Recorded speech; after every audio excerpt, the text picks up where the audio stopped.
si Vida sa kilalang anak ng mga mayayamang negosyante sa kanilang lugar. Bagamat mayaman ito at maganda, ay hindi siya masaya sa kanyang buhay. Bata pa lang ay hindi na nagbibigyan ng sapat na atensyon si Vida ng kanyang mga magulang sapagkat lagi itong abala sa trabaho. Tanging ang yaya niya lamang ang kanyang nakakasama sa araw-araw. At nang sisantihin ng kanyang mga magulang, ang yaya ay doon na nagtanim ng sama ng loob si Vida sa mag-asawa na humantong sa tuluyan na niyang pagre-rebelde. Madalas nakasama ni Vida ang kanyang mga barkada, bagay na hindi ikinatuwa ng kanyang mga magulang, lalong-lalo na ang kanyang ama. "You're grounded for 1 week, Vida." Galit na sabi ni Don Sergio ang kanyang ama. "I can't believe it, Dad. Malaki na po ako, pero parang bata niyo pa rin ako kung ituring." Sigaw ni Vida. "Your friends are bad influence for you. Konting-konti na lang ay matututo ka na rin gumamit ng drugs." "Too late, Dad." Agad namang hinawakan ng mariin ni Don Sergio ang mukha ni Vida. "Aray, ano ba? Nasasaktan ako." "Huwag mo kong sasagutin ng ganyan, Vida. Bakit? Nagda-drugs ka na?" "What do you think?" Sa galit ni Don Sergio ay sinampal niya si Vida, dahilan upang dumugo ang ilong nito. "Sergio, tama na yan." Pag-awat ni Doña Isabela, ang ina ni Vida. "Bakit hindi niyo na lang ako patayin?" "Tama na, anak. Sergio, tumikil ka na. Kapag nalaman ko na nagda-drugs ka, Vida, ako ang mismong magpapakulong sa'yo.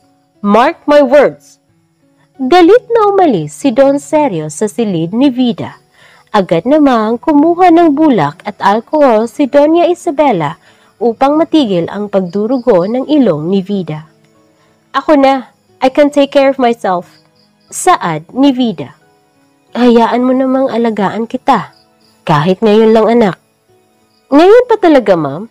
Look, if you're trying to mend the broken part of my life, you can't. Huwag na po kayong mag-abala." Pagkasabi nooy, agad kinuha ni Vida ang kanyang bag. "Saan ka na naman pupunta? Nag-aalala na kami sa'yo. Palagi ka na lang wala sa bahay." "What's new, Ma'am?" "Anak, hindi pa humuhupa ang galit ng daddy mo." "Well, wala akong balak hintayin kung kailan huhupa ang galit ni Dad." Tuluyan nang umalis si Vida sa kanilang bahay. Tinawagan niya muna ang nobyong si Carlo at sa kanya pinaandar ang sasakyan. Pagdating niya sa bahay ng kanyang nobyo ay agad itong nagsindi ng yosi. "Dito na muna ako, nakakainis sa bahay." Panimula ni Vida. "Nagmamaktol na naman ba ang daddy mo?" Natatawang tanong ni Carlo. "Hindi lang maktol. Sinampal ba naman ako?" Natawa lamang si Carlos sa narinig. "At anong tinatawa-tawa mo, Carlo? Sira ulo ka ba?" "Chill. Calm down. I can't imagine you're 23 already, pero turing pa rin nila sa'yo ay bata na parang umiiyak kapag inaagawan ng candy." Natatawang sabi ni Carlo. "Alam ko kung paano natin mapapakalma ang utak mo." Dagdag pa nito. "Oh God, Carlo, will you please stop it? You know I don't take drugs." "Try lang, just once." "No." "Nasa katinuan pa ako, Carlo. Nagyoyosi ako't umiinom, pero drugs? Hell no." "Okay then. Calm down. Hindi ako ang kaaway mo dito. Bibili na lang muna ako ng makakain natin."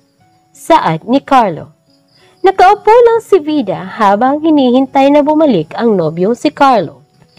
Habang naghihintay ay kinuha niya muna ang kanyang telepono at napagtantong marami na palang tawag si Don Sergio na hindi niya nasagot. Bumagtong hininga lamang siya at saka nagsindi ulit ng isa pang stick ng yosi. Nakabalik na si Carlo at may dala itong pagkain. "Kakain lang ako and after that uuwi na ako sa bahay," sabi ni Vida. "Akala ko ba dito ka muna naiimbierna ka sa inyo? Ang daming missed calls ni Dad." "Pabayaan mo yun. Palibhasa kasi nag-uulyanin na." Natatawang sabi ni Carlo. "I'm sure nag-aalala yun." Baka atakihin pa yun sa puso. Kumain na lang muna tayo. Pagkatapos nila kumain ay umalis naman agad si Vida. Pagdating niya sa kanila ay nadatnan niya si Don Sergio at Doña Isabela na nakaupo, kasama ang kanilang bisita na hindi pamilyar sa kanya. Where you have been? I've been calling your number for almost an hour, sabi ni Don Sergio. So what's the urgency all about? Tanong ni Vida sa ama. Come here and sit down. We have visitor today. He is SPO1 Luke Gonzales, a police officer, at anak siya ng tita Margie mo. Pagpapakilala ni Don Sergio dito. Tumayo naman agad si Luke at nagpakilala. Hi, nice to finally meet you, Miss Vida. I am Luke. Nakangiting bati nito. Hindi umimik si Vida. Bagkos ay tinitigan niya lang ito mula ulo hanggang paa. Gwapo at sakto lang ang laki ng katawan. Matangkad din ito at maputi. Tansya ni Vida ay nasa 20 pataas na ang edad ng lalaki.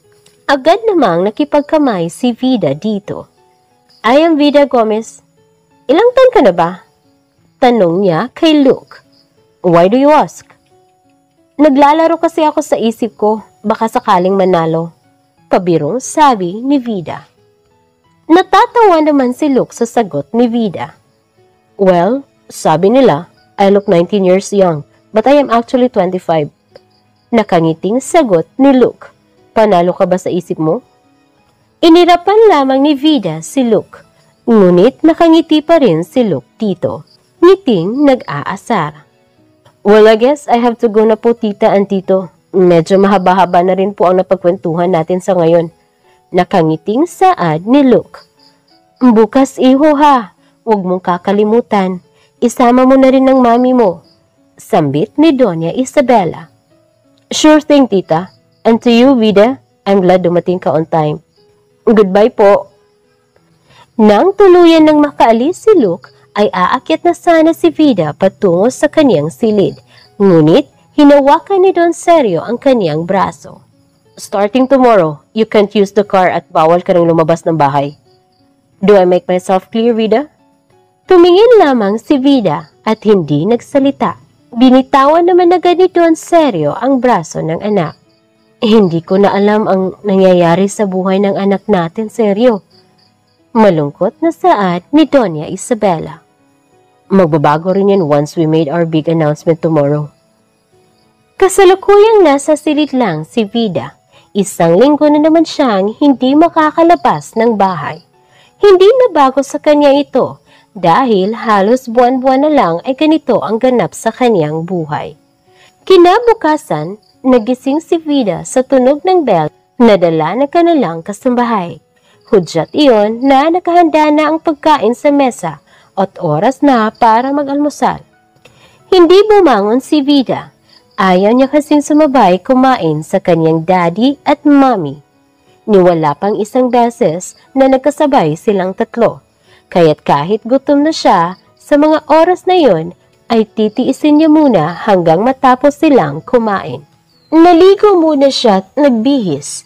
Mamaya na lang siya mamimili ng isusuot para sa tanghalian dahil may bisitang darating.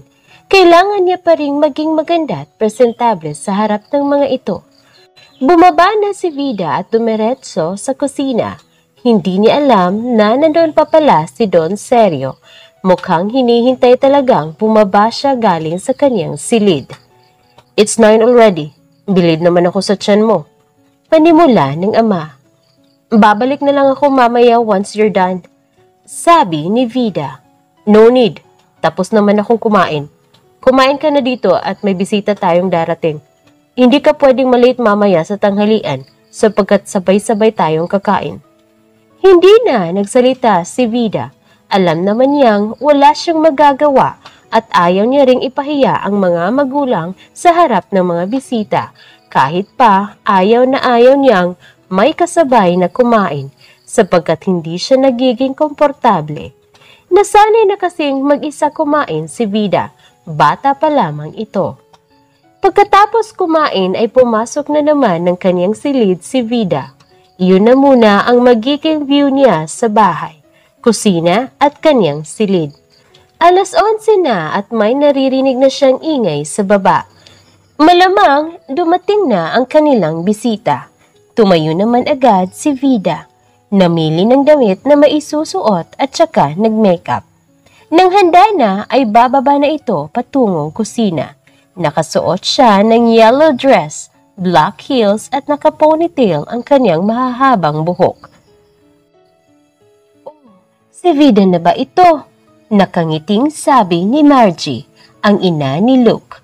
Hello po tita, it's been a long time na po, sabi ni Vida. Oo nga iha eh, uling kita ko sa'yo batang-bata ka pat, tumutulo pa ang sipon, natatawang sabi ni Margie. Oh stop embarrassing me tita, mahinang sabi ni Vida. Ano yun iha? Ay wala po, let's eat na po. Nagtungo naman agad sila sa kusina upang sabay-sabay na kumain. Tahimik muna silang kumain, bawal silang magsalita hanggat hindi pa oras para sa dessert. Nang matapos na silang kumain at naiserve na din ang dessert, ay sinimula naman agad ni Margie ang usapan. Look, my son and your daughter, Mare, bagay na bagay talaga sila. Napaubo naman bigla si Vida sa narinig. Binigyan naman siya ng tubig ni Luke. Are you alright? Mahinang tanong ni Luke kay Vida. Just stay still. Dagdag pa nito. Anyway, we are all gathered here this afternoon because we have a big announcement to make. Sabi naman ni Don Sergio. Napagkasunduan ng pamilya namin at pamilya ni Margie na ipapakasal ang aming mga anak. Since our family are business partners, this partnership would be better if magpapakasal kayo, Vida and Luke. Dagdag pa nito. Kalmado lang si Luke habang si Vida ay hindi na mapakali. Oo nga at saka bagay naman kayo mga anak. You both are perfect for each other. Nakangiting sabi ni Margie. Dad? Yes, Vida. What is this all about? Ipapakasal mo ako sa taong hindi ko kilala? Kilala mo siya. Siya si Luke at anak siya ni Tita Margie mo. That's not what I meant. Dad naman, do you really think this will work? At ikaw lalaki, alam mo siguro ang lahat ng ito no? Kaya hindi ka nagre-react dyan. Alam ko ipapakasal ako, pero hindi ko alam na sa'yo. Mahinahong sagot ni Luke. Anong problema kay Luke? Well-groomed, may matinong trabaho at galing sa pamilyang kilala natin. Sambit ni Don Sergio. Kilala niyo lang. Ni hindi ko nga kilala tong lalaking to eh. At nakita ko lang din siya kahapon. At hindi kayo ang magde-decide kung sino ang papakasalan ko. Mom! Tama ang daddy mo anak. May tiwala kami kay Luke. Panatag kami kung siya ang mapapangasawa mo. Sagot ni Doña Isabela. May boyfriend ako, Dad. Then break up with him. Ayaw ko rin siya para sa'yo dahil hindi ka nga niya napatigil sa pagbibisyo mo. Dahil gawain niya rin. I don't want him for you. This is bullshit. Umalis agad si Vida sa hapagkainan. Sinundan naman agad siya ni Don Sergio. Vida, bumalik ka doon, huwag kang bastos. I can't believe you, Dad. Simula bata pa ako, wala kayong pakialam sa akin. Tapos ngayon, basta-basta niyo lang ako ipapatali sa taong hindi ko kilala? Iyang ipinagmamalaki mong boyfriend, kilala mo ba? Ilang taon na ba kayo niyang lalaki na yan? Ni isang beses, hindi man lang siya pumunta dito para makilala kami. Ikaw, pinakilala ka na ba niya sa mga magulang niya? Kung seryoso siya sa'yo, nagawa niya na yun, pero hindi. Napatahimik lamang si Vida. Ngayon, hindi ka na makapagsalita dahil totoo ang sinabi ko? Kung concern siya sa'yo, pinatigil ka na niya sa bisyo mo, pero hindi diba? Bagkus dinidiin ka pa niya. I know you're smart, Vida. Baka nga hindi pag-ibig ang nararamdaman mo sa nobyo mo eh. Baka sa sobrang pangungulila mo lang yan.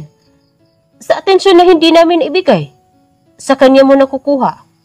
Umalis naman agad si Don Sergio at bumalik sa kusina. Tuluyan namang hindi nakapagsalita si Vida. Napaisip siya sa sinabi ng kanyang ama. Baka nga nangungulila lang siya sa atensyon. Nasa labas lang siya at nakaupo habang nagsisindi ng yosi. Bigla namang dumating si Luke at kinuha ang yosi. What the? Hindi nga ako naninigarilyo na lalaki ako. Ikaw pa kaya? Kababae mong tao. Ano bang pakialam mo sa buhay ko? Hindi kita kilala. Nasa loob pa sila, discussing something. Porsigido talaga silang ipakasal tayo. Hindi ako papayag. Bakit? Katanggi-tanggi ba talaga ako? Nakangiting saad ni Luke. Oo, dahil hindi kita kilala. Then, kilalanin natin ang isa't isa. Napatingin si Vida kay Luke, ngunit seryoso nakatingin si Luke sa labas.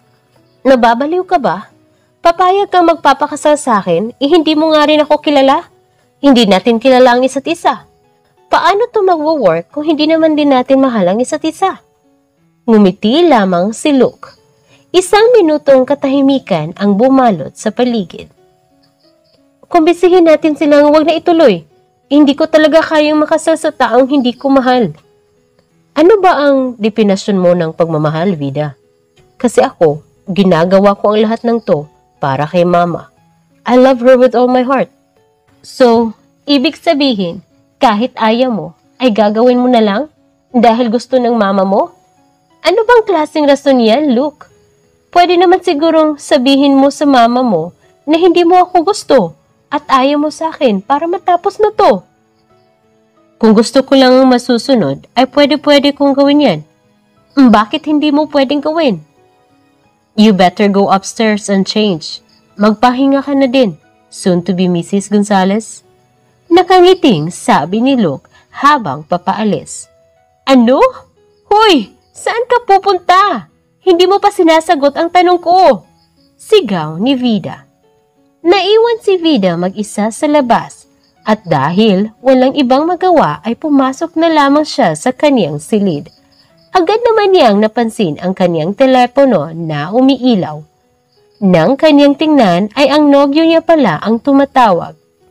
Sasagutin na niya sana ang tawag nang biglang sumagi sa isip niya ang sabi ni Don Sergio. Hindi niya maitatangging may punto ang ama.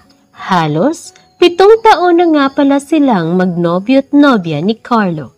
Ngunit ni isang beses ay hindi man lang siya nito ipinakilala sa kanyang mga magulang. At maski anong pilit ni Vida na papuntahin si Carlo sa kanila ay ayaw naman nito. Kung ano man ang dahilan ng nobyo ay hindi niya rin natanong. Hindi niya sinagot ang tawag ni Carlo. Pupuntahan niya lamang si Don Sergio sa kanyang silid upang kumbinsihin ito na huwag nituloy ang kasal nila ni Luke. Huminga muna siya ng malalim, saka kinatok ang pinto ng ama. Tuloy. Dad. What is it this time, Vida? Ayaw ko pong magpakasal kay Luke, Dad. Ikulong niyo na lamang ako sa bahay ng 1 buwan, kaysa ipakasal niyo ako sa lalaking kahapon ko lang nakilala. We are doing this for you, anak. Mas mabuti pang ipakasal ka namin kay Luke kaysa mapunta ka sa maling tao. Sabi naman ni Doña Isabela. Hindi ka namin pinagbawalang makipagrelasyon, pero habang patagal ng matagal kayo niyang lalaki na yan, ay parang wala lang para sa kanyang relasyon niyo. Dagdag ng kanyang ina. Sige, hindi namin itutuloy ang pagpapakasal namin sa inyo ni Luke. Ngunit, gusto kong dalhin mo ang nobyo mo sa pamamahay ko, bukas na bukas din. At kapag nakumbinsin niya ako na seryoso siya sa'yo, ay papatigil ko ang kasal niyo ni Luke. Sabi ni Don Sergio. But Dad, tapos na ang usapan natin. Pwede ka na lumabas ng aming silid. Tuluyan nang hindi kumontra si Vida sa kondisyon ng kanyang ama. Bumalik na siya sa kanyang silid. Tinawagan ang nobyo at sinabi ang lahat ng nangyari sa araw na iyon. Nangako naman ito na pupunta siya bukas sa kanilang bahay upang makausap ang mga magulang ni Vida. Gumaan ang pakiramdam ni Vida sa narinig. Alam niyang hindi siya bibiguin ni Carlo. Kinaumagahan, nagising si Vida sa tunog ng kanyang telepono. Nasa labas na pala si Carlo at naghihintay. Agad naman siyang naghilamos, nagbihis at bumaba upang pagbuksan si Carlo. "Kanina ka pa dyan?" "Half an hour na," natatawang sabi ni Carlo. "Carlo, amoy alak ka. Ano ka ba?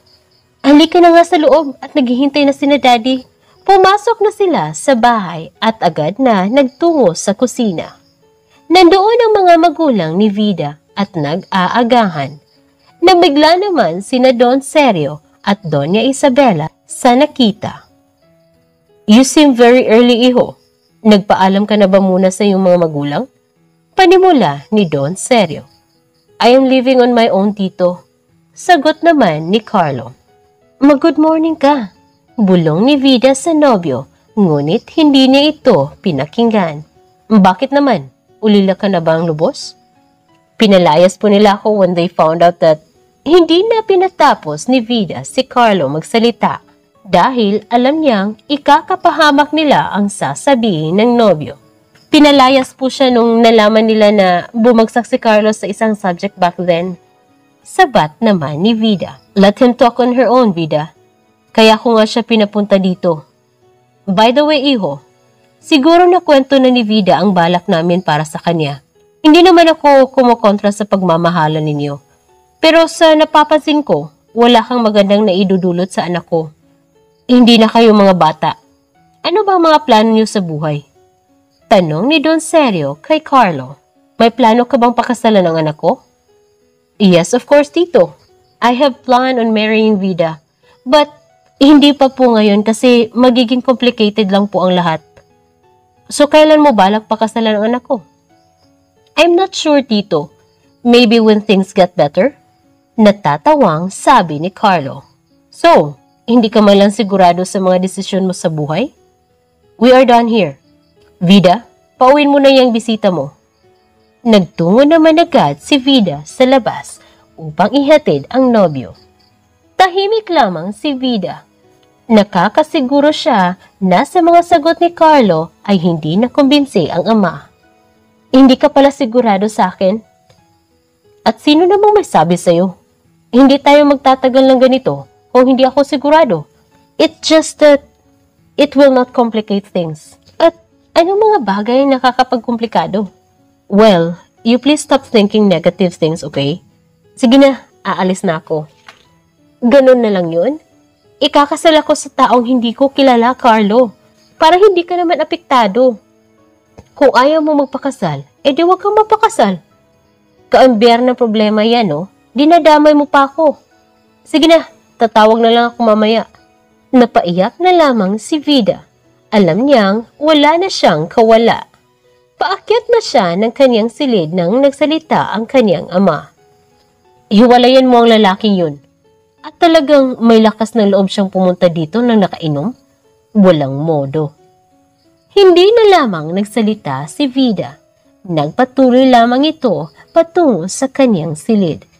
Hindi siya kumain ng araw na yon. Sa isip-isip niya ay kung silang dalawa ni Luke ang kukumbinsi sa kani-kanilang mga magulang ay baka tuluyan ng matapos ang kahibangang ito. Nasa kwarto lamang siya at rinig na rinig niya ang pagdating ng kotse.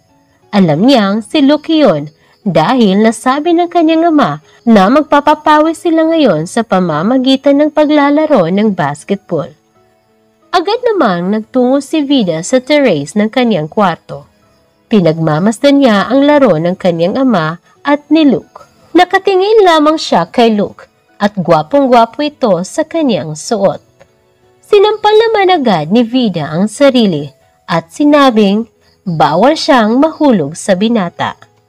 Hindi niya namalayan na nakatingin na pala si Luke sa kanya mula sa ibaba at pinabababa siya. Hindi niya alam kung bakit siya napasunod dito. "What are you doing in your room all alone?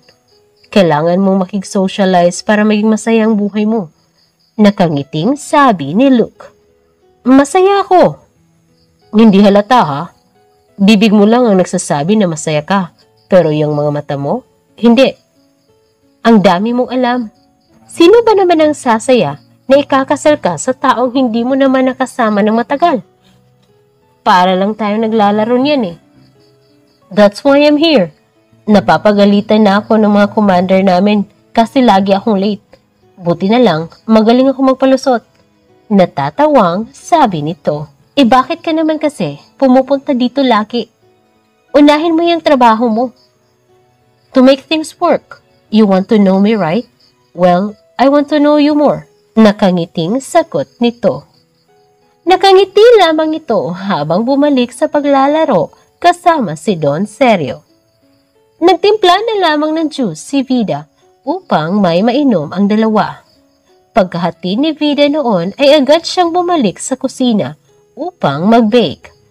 HRM kasi ang kurso ni Vida noong nasa kolehiyo pa lamang ito kaya kahit papaano ay marunong itong mag-bake. Mukhang masarap ata itong binibake mo soon to be Mrs. Gonzalez ah. I don't like your surname. Pagtataray ni Vida dito. Wala kang choice. It will be included in your name very soon. Tumigil ka na nga. Nag-iisip ako ng paraan para matigil tong kahibangan na to. Tanggapin mo na lang kasi. Hindi naman ako mahirap mahalin. Di nga natin alam. Baka mas una ka pang ma-inlove kesa sa atin. Too confident, Mr. Gonzalez. Hindi yan mayayari. Talaga ba? Inilapit ni Luke ang kanyang mukha sa mukha ni Vida habang nakangiti. Lumaki naman ang mga mata ni Vida at hindi na malayang parang kamatis na sa pula ang kanyang mga pisngi. Tumawa naman ng mahina si Luke. You're blushing. Pagkasabi nooy, agad naman itong bumalik sa labas. Nang matapos na mag-bake si Vida, ay bumalik ito sa pinaglalaroan nila Luke at Don Sergio. Inilapag niya ang ginawang cupcake sa maliit na mesa sa labas. Ngayon lang ulit kita nakitang mag-bake, sambit ni Don Sergio. Kesa naman magmumukmuk ako sa kwarto magdamag at hintayin ang gabi. I don't want to hear any complaints kung maaari, Vida. Naisip ko na ayoko namang maging unfair sa inyo. So I am giving both of you at least 2 months to know each other. At kapag wala talaga kayong maramdaman sa isa't isa after 2 months, pababayaan na kitang magdesisyon kung sino ang pagkakasalan mo. Talaga, Dad? So that means if ever hindi mag-work ay hindi po matutuloy ang kasal? Yes. Tahimik lamang na nakikinig si Luke. Alam naman natin na hindi kayo magkakakilanlan kung magkalayo kayo sa isa't isa. Plano namin ay pag-isahin kayo ng bahay, ngunit magkaibangin yung mga kwarto. Walang katulong. Kayo-kayo lang. What? Dad naman. No what's and but, Vida. Ipapalipat ko na lamang ang mga gamit mo bukas. Luke, mag-react ka naman dyan. Sigaw ni Vida. I will just tell Mom, Tito. At ilalagay ko na lang po ang mga gamit ko doon mamaya. Nakangiting sabi ni Luke. What the hell are you doing, Luke? Ningitian lamang ni Luke si Vida at saka nagpaalam na uuwi na muna siya at may duty pa siya maya-maya. Gabi na nasa kama lamang si Vida. Wala siyang ganang kumain. Akala niya ay magbabago na ang isip ng ama. Ngunit may mas lalala pa pala dito. Kinaumagahan, hindi na nabigla si Vida na halos wala nang natira sa mga gamit niya sa kwarto. Agad naman siyang nalikot nagbihis. Pababa na siya nang mapansin niya na nandoon pala si Luke sa sala kausap si Don Sergio. Binati siya nito ngunit hindi ito pinansin ni Vida at patuloy na nagtungo sa kusina upang kumain. Nang natapos na si Vida ay tinawag siya ng kanyang ama sa sala. Ang aga mo naman ata, Luke. Excited ka atang sirain ang buong 2 buwan ko. Pagtataray ni Vida. Enough of that, Vida. Ako na ang tumawag sa kanya upang papuntahin dito. You see, hindi pa pwedeng magmaneho ang driver natin. Kaya ipinasundo na kita kay Luke. Saan ni Don Sergio? I can manage, Dad. Ako na po ang magmamaneho. No, kilala kita, Vida. Baka tumakas ka lang at mahihirapan na naman kaming hagilapin ka. Kay Luke ka na sumabay upang mapanatag kami ng mami mo. Whatever, Dad. Oh, ano pang hinihintay mo dyan? Pasko? Aalis na po kami, Tito. Just tell Tita Isabella na nagsabay na po kami ng anak niyang masungit. Pabirong sabi ni Luke. Don't worry, at ako na ang magsasabi, iho. Mag-ingat kayo. Pinaanda naman agad ni Luke ang sasakyan. Malayo-layo na ang kanilang nabiyahe, ngunit wala pa ring isa sa kanila ang nagsasalita. Halos 3 oras na sila sa biyahe nang mapansin ni Luke na nakatulog pala si Vida at hindi man lang ito nagsuot ng seatbelt. Agad niyang inihinto ang kotse at akmang kukunin ang seatbelt sa gilid ni Vida nang magising ito. Magkalapit ang kanilang mga mukha. Nagkatitigan lamang ang dalawa. Dapat magsuot ka ng seatbelt kapag umaalis. Delikado na. Agad namang napabalik sa ulirat si Vida nang isuot ni Luke ang seatbelt sa kanya. Ngumiti lamang si Luke sa kanya at ginulo ang kanyang buhok. Ang cute naman ng mag-aalaga sa akin for 2 months. Stop it, Luke. As if naman aalagaan kita, no? Malalaki na tayo. Kaya na nating alagaan ang sarili natin. Gusto kita eh. Ano? Na mag-alaga sa akin. Natatawang sabi nito. Mag-drive ka na nga dyan. 4.5 oras bago nila narating ang bahay. Napangiti si Vida sa nakita. Hindi masyadong kalakihan ang bahay. Kakasya lang talaga sa 1 o 2 tao.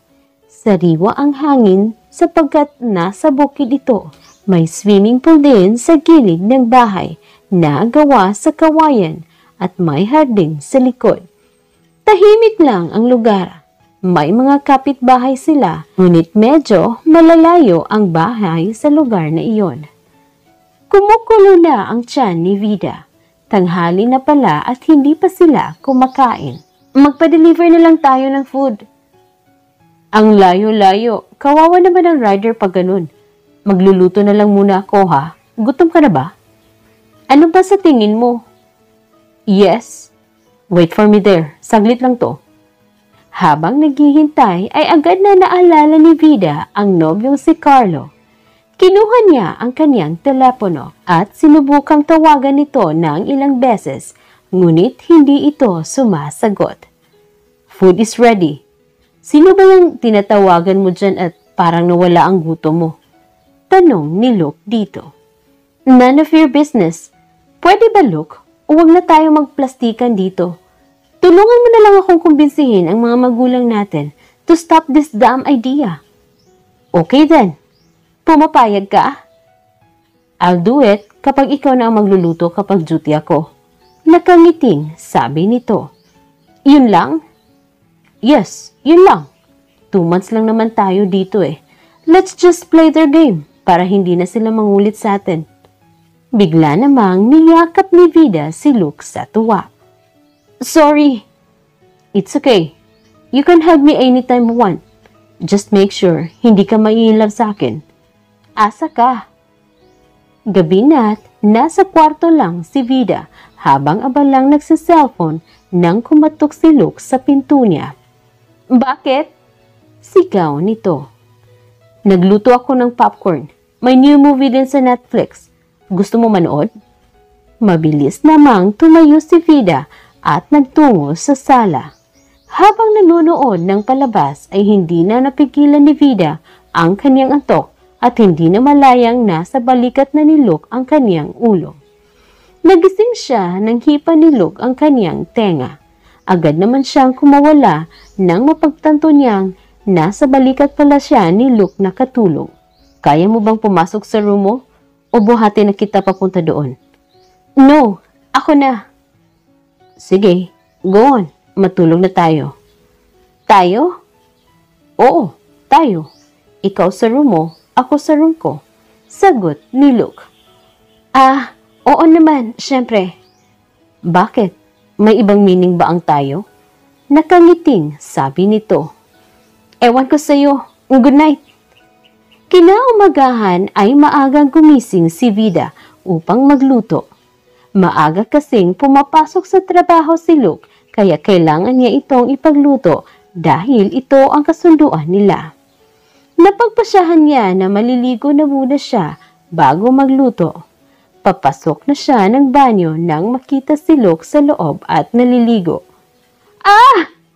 Nabigla naman si Luke at agad na kinuha ang tuwalya at itinakip sa kanyang katawan.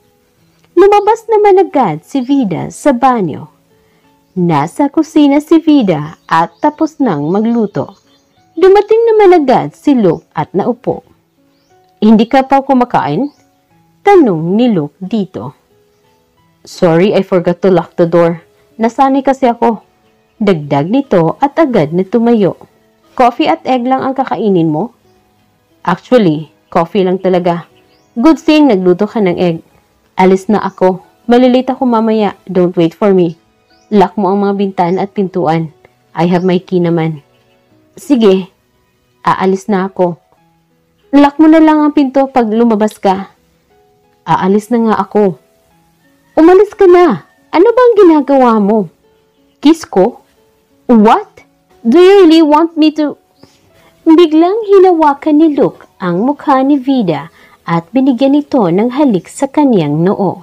Ngumiti lang si Luke at saka tuluyan nang umalis ng bahay. Hindi naman maipaliwanag ni Vida ang kanyang nadama ng mga oras na iyon. Hindi siya pwedeng mahulog ng ganun-ganun na lamang. Nakasanayan na ni Vida na ang gumising ng maaga upang ipaghanda ng pagkain si Luke. Tuwing umaalis naman si Luke ay binibigyan niya ng halik sa noo si Vida. Palagi din silang nagkwekwentuhan, kaya naman sa ilang linggo nilang pagsasama sa isang bahay ay napanatag na ang loob nila sa isa't isa. Habang patagal ng patagal sila sa bahay, ay unti-unti nang nahuhulog ang loob ni Vida para sa binata, pero para sa kanya ay mali ito. Habang nagwawalis si Vida, ay napansin niyang naiwan pala ang telepono ni Luke. Hindi niya na lamang ito pinansin nang may tumawag dito. Agad na tiningnan ni Vida ang telepono at nalamang babae ang tumatawag sa kanya. Hindi niya alam kung ano ang pumasok sa isip niya at sinagot niya ang tawag. Luke, I'll see you at 7 p.m. sharp. Same place ha? Bye. Hindi na nakapagsalita si Vida. Binaba niya kaagad ang telepono. Gabi na at medyo late na umuwi si Luke galing sa trabaho. Nabigla siya nang hindi man lang nababawasan ang pagkain sa mesa. Kinatok niya ang silid ni Vida at tinanong kung kumain na ba ito, ngunit wala siyang nakuhang sagot. Sabi mo uuwi ka before 6. Oh, I thought natulog ka na. I'm sorry na late ako. Something came up eh. Pansin ko walang bawas ang pagkain na niluto mo sa mesa. Hindi ka pa ba kumakain? Hindi. Why?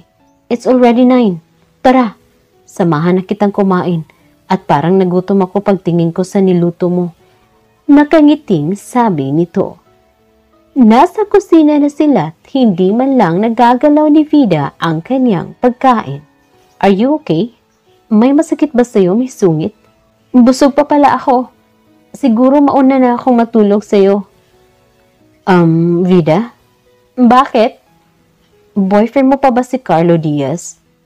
Bakit mo natanong? Kaya ako na late kasi nagka-special mission kami. Na-raid namin ang place ng boyfriend mo at nasa kulungan siya ngayon. Matagal na kaming walang komunikasyon. Hindi niya naman sinasagot ang mga tawag ko. Do you still love him? Hindi niya alam kung ano ang isasagot sa tanong ni Luke. Hindi rin siya nakakasigurado kung mahal nga ba nila ang isa't isa. Hindi ko alam. Pwede ba yun? Oo, kung hindi ka naman sigurado in the first place, kung mahal mo ba talaga siya o kailangan mo lang siya. Pumasok na si Vida sa kanyang silid at naiwang mag-isa si Luke sa mesa. Niligpit niya lamang ang mga pagkain at saka pumasok na rin sa kanyang silid. Kinabukasan ay nagising ng maaga si Vida, ngunit hindi siya nagluto ng agahan. Alas 7 na ng umaga nang katukin ni Luke ang kaniyang pinto. "Good morning. Are you awake?" Bati ni Luke kay Vida, ngunit hindi pa rin ito nakakuha ng sagot. Alas 8 na at alam ni Vida na nakaalis na si Luke. Agad siyang nagtungo sa kusina upang kumain nang makita niya si Luke sa may sofa habang nakatingin lamang sa kanya ng seryoso. "Wala ka bang duty ngayon?" "Meron." Bakit nandito ka pa? Late ka na." "Late na talaga at hindi na ako papasok." "Bakit?" "Dahil sa'yo." "Sa'kin? Inano ba kita? Hindi lang ako nakapagluto." "Pasensya na po at nahuli ako ng gising. Bakit? Hindi ka ba nagluto ng para sa sarili mo?" "Bakit ganyan ka makatingin?" Dagdag pa ni Vida. "Alam niyo, hindi ko kayo maintindihang mga babae. Hindi namin alam tuloy kung saan kami lulugar." "Anong problema mo? Kung may issue kayo ni Joy, ay labas ako doon." "Joy?" "So, siya nga.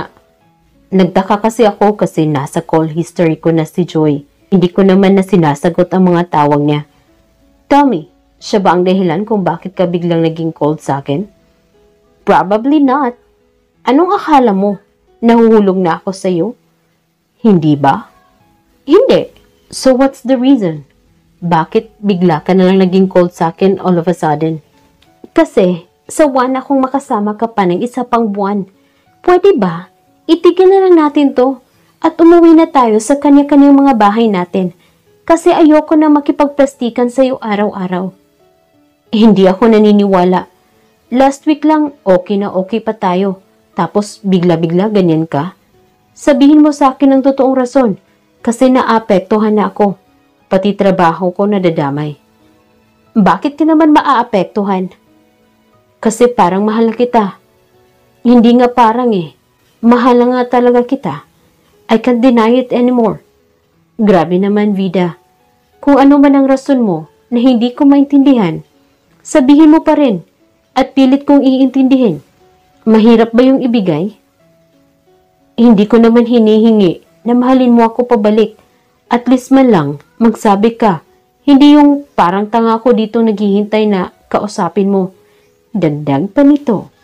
"Nakaraan mo si Joy, Luke. Hindi lang nakaraan. Muntikan mo pang maging fiancé. Isa lang ang ibig sabihin nun. Minahal mo siya ng higit pa sa buhay mo. Sabihin mo rin sa akin, kung ikaw ang nasa katayuan ko ngayon, ano ang mararamdaman mo?" Naiiyak na sabi ni Vida. "So, nagsiselos ka nga? Pinagseselosan mo ang babaeng matagal ko nang binura sa buhay ko?" "Vida naman, teka, nagsiselos ka? Ibig sabihin, parehas tayo ng nararamdaman? Mahal mo na rin ako?" "Hindi, mali to." "Paano naging mali, Vida?" "May boyfriend ako." "Hindi yan ang sagot na gusto kong marinig." "Hindi sa lahat ng oras ay gusto mo ang masusunod. You said, hindi ka sigurado sa nararamdaman mo for Carlo. Pero hindi ko ipagpapalit ang taong ilang taon ko nang nakasama kumpara sa isang buwan na magkasama tayo." "Is that it, Vida? Love isn't all about how long you've been together. It's all about the feelings. For once in your life, please, know that it's okay to be real." Papasok na sana si Luke sa kanyang silid nang magsalita si Vida. "Oo na, mahal na kita. Pwede bang paulit?" "Oo na, mahal kita. Ano pa bang gusto mo?" "Ikaw lang ang gusto ko. Wala nang iba." Tuluyan na ngang napahagulgol sa iyak si Vida sa harapan ni Luke. Niyakap naman agad ito ni Luke. "You know, it's never wrong to fall in love. Magiging mali lang ito kung hindi ka magpapakatotoo sa sarili mo." Pagkatapos nilang magkaaminan ay naging mas magaan ang nararamdaman nila sa isa't isa. Humiling naman si Vida kay Luke na samahan siya sa presinto upang makausap si Carlo. Kahit papaano ay nakasama niya rin ito ng ilang taon. Pagdating sa presinto ay sinamahan na muna ni Luke si Vida habang naghihintay sa paglabas ni Carlo. Nagulat naman si Carlo nang makitang magkasama ang dalawa. Bakit ngayon mo lang naisipang dumalaw?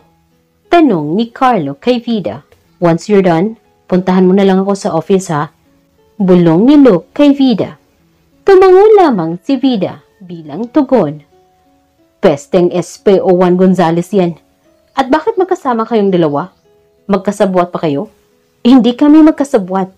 At nandito ako para makita at makausap ka sa huling pagkakataon. Huling pagkakataon? What do you mean? I am breaking up with you, Carlo. Tumawa naman si Carlo dito. Bakit ka tumatawa? Anong gusto mong maging reaction ko? Iiyak ako? No way. Bakit naman kita iiyakan? Ikabit ka lang naman. Kabit? Hindi mo ba naiisip na kaya wala akong planong pakasalan ka ay dahil kasal ako? What? Surprise? Natatawang sabi ni Carlo. Agad namang sinampal ni Vida si Carlo. Shit! What's that for? Tama pala si Dad about you. You're nothing but a useless man. Pinaglaban pa naman kitang hayop ka. Mabuti nga't nakulong ka. Umalis naman agad si Vida at nagtungo sa office ni Luke nang nadatnan niyang may kahalikan nitong babae. Nabigla si Vida sa nakita kaya agad itong lumabas nang hindi namamalayan ni Luke. Tinulak naman ni Luke si Joy. What were you thinking, Joy? Wala na tayo. Matagal nang wala. I want you back, Luke. You want me back dahil hindi kayo nag-work ng ipinalit mo sa akin, Joy? That was 4 years ago.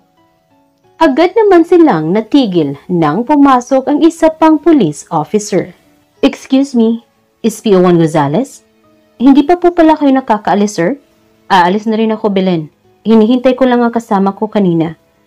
Sino pong kasama, sir? Iyon po bang naka-white dress na maganda? Oo, iyon nga. Nako, kanina pa po nakaalis, sir. Akala ko nga po, wala kayo sa opisina niyo. Kaya ako nagpunta upang tapusin po ang pinapagawa mo.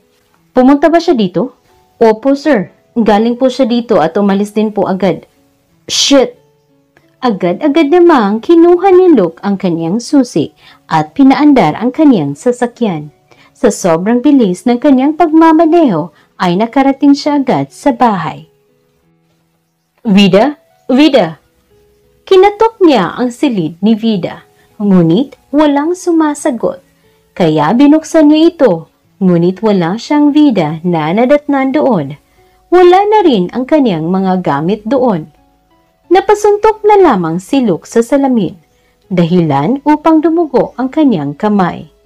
Naisip niyang baka umuwi ito sa bahay nila, kaya pinuntahan niya ito. Mahigit 4 na oras bago dumating si Luke sa bahay nila Don Sergio at Doña Isabela, ngunit wala daw doon si Vida. Nagtaka naman sila kung ano ang nangyari, kaya isinalaysay ni Luke ang lahat. Galit na galit naman si Don Sergio at baka mapahamak si Vida. Humihingi na lamang ng tawad si Luke dito at pinangakong hahanapin si Vida. Pilit niya itong tinatawagan, ngunit hindi nito sinasagot ang kaniyang mga tawag. Halos mapudpud na ang mga daliri ni Luke sa katatawag, ngunit pinapatayan lamang siya nito. Hindi na malaman ni Luke ang gagawin, kaya sinubukan niyang hanapin si Vida sa pamamagitan ng pag-track sa telepono nito at napagtagumpayan naman niya ito. Nasa malapit lang na hotel si Vida na mamalagi, kaya pinuntahan niya ito kaagad. Gabi na nang dumating si Luke sa hotel.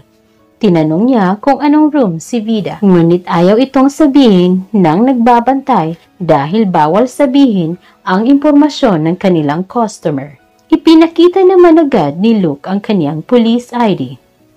I am SPO1 Luke Gonzales at iniimbestagahan ko ang babaeng yan. Ngayon, kung ayaw niyong madamay, give me her room number. Sa takot ay wala na itong nagawa kundi ang sabihin kung anong room si Vida. Kumatok si Luke sa pintuan ng room ni Vida. Nakatatlong katok pa ito bago tuluyang buksan ang pinto. Vida, let me explain. Paano mo naman nalaman na nandito ako? Ay, Oo nga pala, you're SPO1 Gonzales after all. Magaling sa hanapan, magaling magpa-fall, at magaling magpaikot ng tao. Please, just hear me out for once. Ayoko nang marinig ang mga kasinungalingan mo, kaya get the hell out of here. Vida, look, kung ano man ang nakita mo, it's nothing. Nothing? Naghahalikan kayo sa harapan ko? Nothing? Siraulo ka ba? Papasukin mo muna ako, please. At nakakahiya dito sa labas. Rinig na rinig tayo. Nahihiya ka sa kanila, pero sa akin hindi. Ano lang ba ako sa'yo, Luke? Ano bang naging kasalanan ko sa'yo? At bakit niyo ako niloloko? Napahagulgol na nang iyak si Vida. Niyakap naman siya ni Luke. Hindi ko alam na nandoon si Joy sa opisina ko. Believe me, that kiss, siya lang ang nagkusa nun. I tried to push her. Umalis ka sa harapan ko. Vida, please. Hindi ako aalis dito hanggat hindi mo ako pinapatawad. Really? Should I believe you na ba? Hanap ka na lang ulit ng maluloko mo. I'm done. Isasarado na sana ni Vida ang pinto nang bigla siyang hatakin ni Luke papalapit at hinalikan sa kanyang mga labi. I only want you, Vida. Magre-resign ako sa trabaho kapag napatunayan mong niloloko lang kita. I don't know what to believe, Luke. Parang na akong masisiraan ng bait. Una, nalaman kong may nasisira na pala akong pamilya nang di ko alam. Pangalawa, kakaamin lang natin sa nararamdaman natin para sa isa't isa. Tapos, makikita kitang nakikipaghalikan sa ex mo? I'm sorry, Vida. Please, give me another chance. Pinapangako ko na iiwasan ko lahat ng mga bagay na magpapaiyak sa'yo. Ngumiti lamang si Vida at niyakap si Luke. Natapos ang gabing iyon na puno ng damdamin.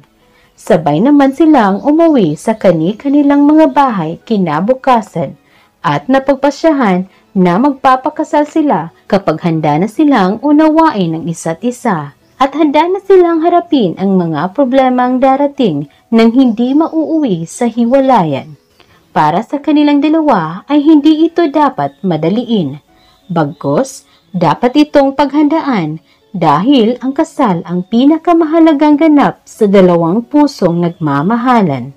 Ngayon ay mahigit 2 taon na silang nagsasama. Getting longer and getting stronger, ika nga. And they believe that love is just a word until someone comes along and give its meaning. Hindi mo alam kung kanino ka mahuhulog, kaya huwag kang magsasalita ng tapos. Dahil love comes in the most unexpected time with unexpected person. Wakas. Hello mga kakulay! Thank you all for listening. Thank you, narrator Mylene. And thank you, Regine, for writing this beautiful story. And to all subscribers and listeners, maraming salamat po. Please like, comment, and share.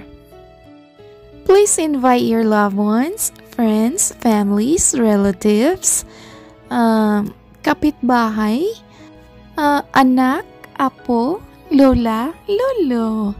Kung may YouTube channel sila, please tell them to subscribe Kulay TV. Right now, more kimbot pa ni Kulay TV para maka 100 subs at para makagraduate sa YouTube. If you invite 1 or 2, naku, malaking tulong na yan. Sana all ma-reach na natin ang 100 subscribers. Oh my goodness, I can't wait. Alright, take care everyone and see you sa next story.